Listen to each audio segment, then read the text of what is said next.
Ассалаумағалейкум, құрметті жаңаөзендіктер. Бүгін біз өте бір керемет шарада жүрміз.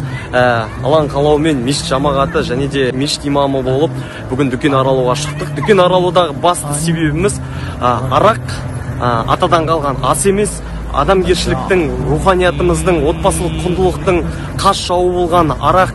Пайғамбарымыз саллаллаху алейхи уассалам айтқандай, барлық жамандықтың анасы ол арақ деген.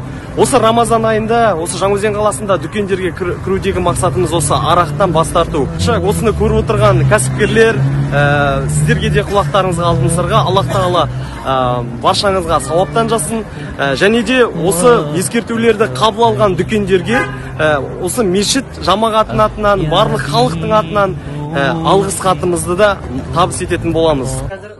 Арақ енді біздің жеті атамыздан қалған енді ас емес, соған бір Рамазан айында өтініш үлкен. Бұл бүкіл мұсылмандардың атынан өтініш десек те болады. Бір Рамазан айында сатпасаңыз, қалай қарайсыз, енді Майда сүресінде бар аят бар.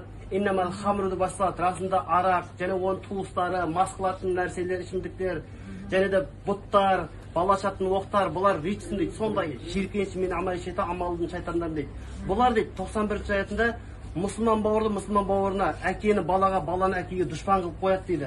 Сондықтан сізде үлкен бір өтінішпен келіп отырмыз. Иншалла, есесін Алла берер. Рамазан айында сіз сатпасаңыз, Алла тағала 10 сауапты 700 сауап көбейтеді. Иншалла, Алла берекетін береді, апа. Сол сізде бір өтінішпенен жамағаттың атынан келіп тұрмыз мінекей.